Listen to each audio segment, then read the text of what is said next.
जय हिंद दोस्तों। आज के इस वीडियो में हम लोग डिस्कस करने वाले हैं मेटलॉइड्स के बारे में।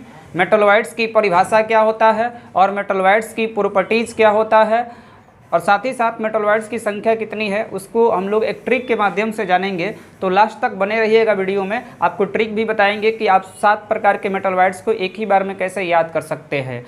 और यदि आप मेरे चैनल पे नए हो तो आपसे रिक्वेस्ट है कि आप मेरे चैनल को सब्सक्राइब करें और वीडियो को लाइक करना ना भूलें। आइए शुरू करते हैं। मेटलॉइड्स क्या होता है? तो वैसे तत्व जिसमें धातु और अधातु दोनों का गुण मौजूद हो, वैसे तत्व जिसमें धातु और अधातु दोनों का गुण मौजूद होता है उसी को मेटलॉइड्स कहा जाता है। अब यदि मेटल और नॉन मेटल्स के बारे में जानना हो तो आप मेरे वीडियो के प्लेलिस्ट में जाकर मेटल और नॉन मेटल के बारे में यानी धातु और अधातु के बारे में जान सकते हैं। उसकी डिटेल वीडियो हमने बना रखा है। सबसे हल्का मेटलॉइड्स जो होता है बोरोन होता है और सबसे भारी मेटलॉइड्स जो होता है वो आपका टेल्यूरियम होता है। इसके अलावा भूपर्वती पर सर्वाधिक मात्रा में पाए जाने वाला मेटलॉइड्स जो है वो सिलिकॉन होता है, जो 27.7% बाई वेट भार के हिसाब से 27.7% पाया जाता है। जर्मेनियम को रणनीति धातु कहा जाता है। जर्मेनियम एक मेटलॉइड्स है जिसको स्ट्रेटजी एलिमेंट के नाम से जानते हैं क्योंकि इसका प्रयोग युद्ध क्षेत्र में किया जाता है। उसके बाद है इसकी विद्युत ऋणात्मकता, इलेक्ट्रोनेगेटिविटी। इलेक्ट्रोनेगेटिविटी क्या होता है? तो इलेक्ट्रॉन खींचने की टेंडेंसी होता है। तो मेटलॉइड्स की इलेक्ट्रोनेगेटिविटी जो होता है धातु तथा धातु के मध्य बीच में होता है। इनका इलेक्ट्रोनेगेटिविटी का रेंज 1.8 से 2.4 तक होता है मेटलॉइड्स की।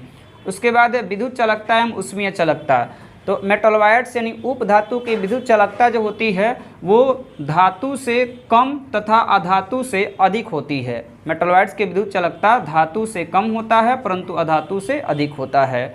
इसके बाद है सेमीकंडक्टर। तो मेटलॉइड्स में सेमीकंडक्टर का गुण पाया जाता है। सेमीकंडक्टर क्या होता है? तो जिसकी विद्युत चालकता चालक पदार्थों से कम तथा अचालक पदार्थों से अधिक होता है उसी को सेमीकंडक्टर कहते हैं। और सेमीकंडक्टर के गुण पाए जाने के कारण ही इसका उपयोग जो है यानी मेटलॉइड का उपयोग ट्रांजिस्टर एवं डायोड बनाने में किया जाता है। ट्रांजिस्टर एवं डायोड बनाने में किया जाता है। इसके बाद है रासायनिक दृष्टिकोण से जो मेटलॉइड्स होती हैं उनका ऑक्सीडेशन स्टेट जो होता है वो धनात्मक भी हो सकता है और ऋणात्मक भी हो सकता है, यानी पॉजिटिव और नेगेटिव दोनों हो सकता है ऑक्सीडेशन स्टेट।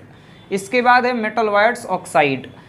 मेटलॉइड के ऑक्साइड जो होते हैं वो एम्फोटेरिक नेचर के होते हैं, परंतु सिलिकॉन जो है सिलिकॉन का ऑक्साइड जो होता है वो एसिडिक नेचर का होता है, अम्लीय स्वभाव का होता है। इसके बाद है हाइड्रोक्साइड। जो मेटल के हाइड्रोक्साइड होते हैं उनका नेचर जो होता है वो वीकली एसिड दुर्बल अम्ल की तरह होता है या एम्फोटेरिक नेचर के वो होते हैं। इसके बाद आपको बता देते हैं कि जो मेटलॉइड्स की संख्या है उनकी संख्या 7 है और सातों को याद करने का एक ट्रिक है जिसमें आप याद कर सकते हैं। यहाँ ब है, यहाँ बी है, बी से बोरॉन होता है और बोरॉन, एसआई से सिलिकॉन, जीई से जर्मेनियम, एएस से आर्सेनिक, एसबी से एंटीमनी, टीई से टेल्यूरियम और पीओ से पोलोनियम। अब इसको याद करने का निमोनिक क्या है? बी से बोरॉन होता है, हमने बोला ब, सी एसआई से सिलिकॉन तो इसको हमने बोला सी, और जी से जर्मेनियम तो इसको हमने बोला गै, और एएस से आर्सेनिक इसको हमने बोला ऐसे ही। और इसके बाद एसबी यानी एंटीमनी इसको हमने बोल दिया सब, और टेल्यूरियम यानी टेल्यूरियम इसको बोल दिया हमने तेरे, और पीओ पोलोनियम इसको बोल दिया प्यार में। तो इसको एक लाइन में आप याद रख सकते हैं, बसी गए असही सब तेरे प्यार में, जिससे आप एक लाइन में याद कर सकते हैं सातों के सात मेटलॉइड्स की संख्या को। Boron, silicon, germanium, arsenic, antimony, tellurium, polonium, बसी गए असही सब तेरे प्यार में। चलो होता है।